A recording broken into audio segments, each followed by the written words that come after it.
గౌరవనీయ ఉప ముఖ్యమంత్రి ప్రజలందరూ టీవీల దగ్గర చూస్తున్నారు. పవన్ కళ్యాణ్ గారు. గౌరవ అధ్యక్షుల వారికి హృదయపూర్వక నమస్కారం. నాకు మాట్లాడే అవకాశం ఇచ్చినందుకు గౌరవ ముఖ్యమంత్రి గారికి మీకు హృదయపూర్వక నమస్కారం.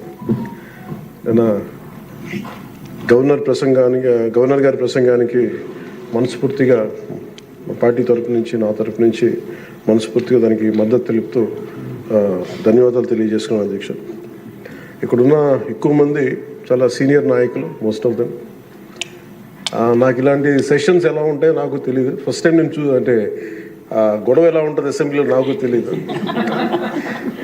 నాకు చాలా ఆశ్చర్యం కలిగింది ఏంటంటే నేను ఇట్లాంటి గొడవలు టీవీల్లో గతంలో తెలంగాణ నరసింహన్ గారు గవర్నర్గా ఉన్నప్పుడు, ఉమ్మడి రాష్ట్రం అప్పుడు గొడవలు చూశాను, టీవీలో చూసామని. అట్లీస్ట్ దానికి ఒక కారణం ఉండిందో, ఇంకో 100 విభేదించే పరిస్థితులు ఉన్నాయి. ఇక్కడ విభేదించడానికి ఏముందో నాకు తెలియలేదు. నేను అనుకుంటా ఉన్నాను, అసలు ఇలా ప్రవర్తించవచ్చా, ఇలా చేయొచ్చా అని. అంటే ఇది leaders should lead by example కదా. రాష్ట్రానికి ప్రథమ పౌరులైన గవర్నర్ గారు ఇలా ఈ స్థాయిలో ఉండి ఆయన మర్యాదపూర్వకంగా వచ్చి మన బడ్జెట్, మన రాష్ట్ర విధానాలని ఆయన ప్రవేశపెట్టి మాట్లాడుతూ ఉంటే గౌరవించే విధానం ఇదేనా అని అనిపించింది. సో నేను మనోహర్ గారితో మాట్లాడుతాను, మా సహచరులను, మంత్రి, మన సివిల్ సప్లైస్ మినిస్టర్ గారితో. నా రూల్ బుక్ మేమిద్దరు మాట్లాడుకుంటే rules of procedure and conduct of business in Andhra Pradesh legislative assembly ఏంటి సార్ ఇలాగే మాట్లాడేస్తారంటే దాంట్లో చూపించాను. చాప్టర్ 5లో when the house assembles under article 175 176 of the constitution, every member shall maintain the dignity and solemnity of the occasion before, during or after the governor's address, and shall not obstruct or interrupt the address in any manner. Maintenance of dignity and salinity at governors address అనేది చాలా స్పష్టంగా ఈ rule బుక్లో ఉంటే, మనమే రూల్స్ని implement చేయాల్సిన వాళ్ళం. వారికి సంఖ్యాబలం ఉందా లేదా పక్కన పెడితే, every member of this house has a responsibility to follow the rules. మనమే కనుక రూల్స్ని బ్రేక్ చేస్తే ఇంక మన ప్రజలకి కానీ చూసే వాళ్ళకి ఏం చెప్తాం. నాకు చాలా కాలం క్రితం నేను అప్పుడప్పుడు మనోహర్ గారిని అడుగుతూ ఉంటాను, సార్ అసెంబ్లీలో ఇక్కడ ఏమి గొడవలు జరిగినా ఎందుకు కేసులు పడవని, ఇక్కడ ఏమి మీకు కొట్టుకో. ఇది నాకు చాలా కామన్ మ్యాన్ ఒక ఇష్యూ, ఒక ఇంక్విజిటివ్నెస్. అండ్ నాకు పార్లమెంట్లో గొడవ జరిగినప్పుడు ఏమి ఏంటి ఇబ్బంది పెట్టేస్తారు ఏంటంటే, ఇక్కడ అవేమి ఉండవు, ఇక్కడ ఇట్స్ ఫ్రీ ఫర్ ఆల్ అన్నట్టుగా మాట్లాడితే then we have more responsibility. మన మీద రూల్స్ పెట్టలేదు అంటే ఏం కేసులు పెట్టమండి. ఇదే కనుక నిన్న వాళ్ళు చేసిన గొడవే కనుక గవర్నర్ గారి మీద, ఆయన సుప్రీంకోర్టు జస్టిస్గా ఉన్నప్పుడు ధైర్యం చేయగలరా, కళ్ళల్లో చూడగలరా?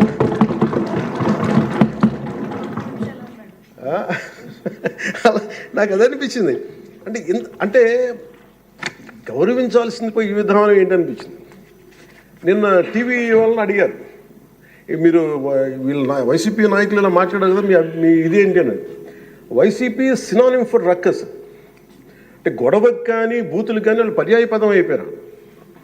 అంటే నిన్న చూసిన గొడవ జరిగిన తర్వాత నాకు నిజంగా అనిపించింది, గౌరవ ముఖ్యమంత్రి గారు అన్ని సంవత్సరాలు వాళ్ళు ఎలాగా వాళ్ళని తట్టుకొని నిలబడ్డారో ఆయనకి హ్యాట్స్ ఆఫ్ తెలియజేస్తాడు. అది ఎంత గట్స్ ఉండాలి, ఎంత దమ్ము ఉండాలి, ఎంత ధైర్యం ఉండాలి. అలాగే నాకు నిన్న గొడవలు జరుగుతుంటే నాకు అనిపించింది, నాకు ఇవే గుర్తొచ్చినాయి అధ్యక్ష. వాళ్ళు ఎప్పుడైతే పేపర్లు విసిరేసి అక్కడ దాకా వచ్చారో నాకు గుర్తొచ్చింది వివేకానంద రెడ్డి గారి హత్య గుర్తొచ్చింది. అంటే వాళ్ళ విధ్వంస విధానం చూశారు. అలాగే ప్రజావేదికని కూల్చిన విధానాన్ని గుర్తొచ్చింది అధ్యక్ష. 200 పైచిలకు ఆలయాలని విధ్వంసం గుర్తొచ్చింది అధ్యక్ష. డాక్టర్ సుధాకర్ గారు చనిపోయిన విధానం గుర్తొచ్చింది అధ్యక్ష. జంగారెడ్డి కల్తీ సారాలో చనిపోయిన చావులు గుర్తొచ్చినాయి అధ్యక్ష. సుప్రీంకోర్టు జడ్జిలతో లెటర్ రాసిన విధానం గుర్తొచ్చింది అధ్యక్ష. వాళ్ళు చేసిన గొడవకి మన హైకోర్టు, ఆంధ్రప్రదేశ్ హైకోర్టు జడ్జెస్ని సోషల్ మీడియాలో బూతులు తిట్టిన విధానం గుర్తొచ్చింది అధ్యక్ష. సోషల్ మీడియా అబ్యూస్ గుర్తొచ్చింది అధ్యక్ష. పత్రికాధిపతులపై దాడులు గుర్తొచ్చినాయి అధ్యక్ష. రివర్స్ టెండరింగ్ గుర్తొచ్చింది అధ్యక్ష. పాలసీ టెర్రరిజం గుర్తొచ్చింది అధ్యక్ష. స్వయాన మీ మీద జరిగిన టార్చరు, దాడులు, ఇబ్బంది పెట్టిన విధానం గుర్తొచ్చింది అధ్యక్ష. మన అడవుల విధ్వంసం గుర్తొచ్చింది అధ్యక్ష. చంద్రబాబు గారిని 53 రోజులు జైల్లో పెట్టి ఇబ్బంది పెట్టిన విధానం గుర్తొచ్చింది అధ్యక్ష. అమరావతి రైతుల్ని దారుణంగా రక్తాలు చెలా కొట్టి కేసులు పెట్టింది గుర్తొచ్చింది అధ్యక్ష. తిరుపతి కల్తీ లడ్డులు గుర్తొచ్చినాయి అధ్యక్ష. అబ్యూస్ ఆన్ విమెన్ గుర్తొచ్చింది అధ్యక్ష. మన కళ్ళ ముందు వీళ్ళ విధ్వంసం తెలియజేస్తూ ఉన్నారు. వీళ్ళు ఈ స్థాయిలో ఇక్కడ ప్రవర్తిస్తే దానికి సంబంధించి బయట ఇట్లాంటి గొడవలు జరుగుతాయి అధ్యక్ష.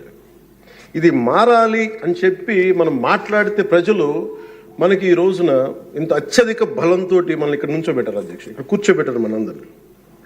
దీనికి గౌరవ ముఖ్యమంత్రి గారు ప్రదేశాలు చెప్తూ ఉంటారు. అలాగే ఇది మినిమం గవర్నమెంట్, ఇది మన నరేంద్ర మోదీ గారు చెప్తారు, గౌరవ ప్రధానమంత్రి, minimum government and maximum governance అని. దాంట్లో భాగంగానే చాలా గ్రేట్ అడ్మినిస్ట్రేటివ్ రిఫార్మ్స్ పట్టుకొచ్చారు. ఈ రోజున వాట్సాప్ గవర్నెన్స్ కూడా ముందుకు తీసుకెళ్ళడానికి ఆయన అనుభవం. అంటే మేము ఈ ప్రభుత్వం చేస్తున్నది అధ్యక్ష, ఎక్కడా కూడా ప్రభుత్వం ప్రజలకి సామరస్యపూర్వకంగా ఉండాలి, ఎక్కువ సానుకూలంగా ఉండాలి, ఎక్కువ బాధ్యతలు పెట్టాలి, ఎక్కువ బరువు పెట్టకూడదు అనే విధంగా గౌరవ ముఖ్యమంత్రి గారి ఆధ్వర్యంలో నడుస్తూ ఉంది ప్రభుత్వం. మేమందరం ఆయనకి సహాయ సహకారాలు అందిస్తా ఉన్నాం అధ్యక్ష.